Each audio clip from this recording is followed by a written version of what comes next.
Hi, and welcome to More Human, More Resources, the HR podcast for entrepreneurs. I'm Vicki Brown, your host and CEO of Idomeneo Enterprises. As a serial entrepreneur, I understand that having the right expert help has been critical to my success. That's why I'm dedicated to telling you, in plain language, what's going on in the world of HR that might impact your business, and what you need to do about it, with real actionable tips to help you master that list of must-dos and grow your leadership muscle. First things first, the information contained in this podcast is provided for general purposes only and is not to be considered legal advice. Your decision to adopt or not adopt any practice or procedure mentioned in this podcast is solely yours, and we bear no responsibility for the outcome. We urge you to always consult legal counsel and other appropriate licensed professionals. And with that, let's get into the show.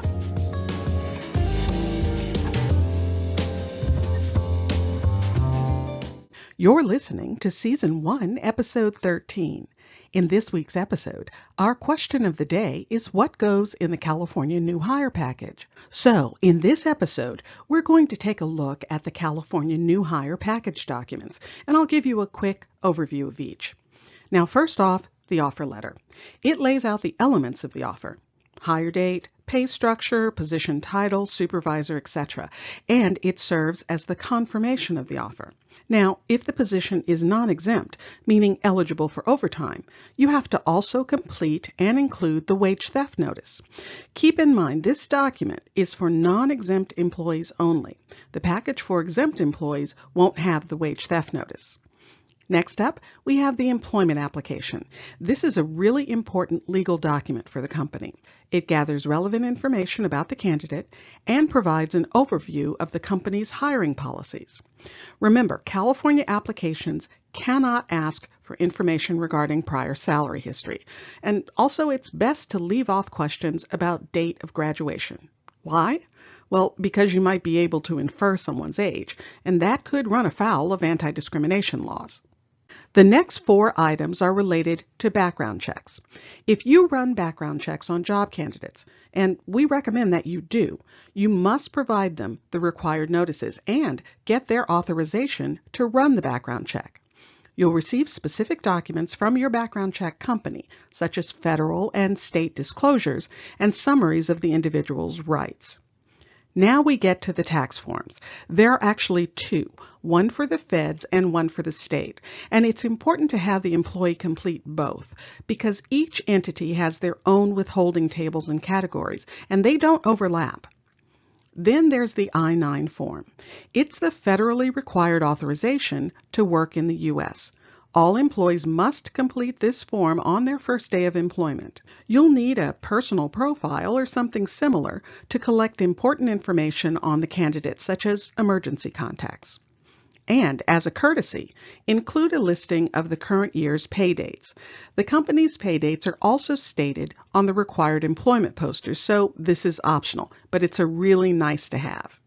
It's also a good idea to include the holiday schedule, the policy on paid time off, such as vacation, sick, and personal days, and you should use this opportunity to give them a copy of the company handbook or personnel policies. The next group of documents are required by the state of California. In addition to information on the paid family leave program, there's a notice with information on the specifics of workers' compensation rights in the pamphlet called Time to Hire.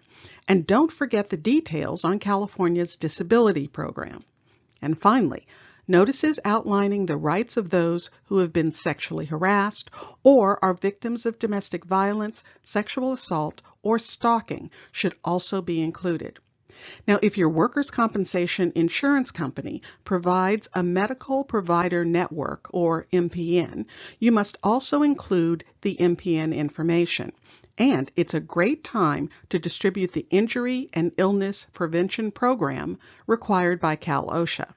And finally, don't forget the Affordable Care Act required Marketplace Notice. And that's it. Those are the documents you need for a new hire package in California. I know it may seem like a lot, but the good thing is you can pull everything together once and make it a template to reuse for all your new hires.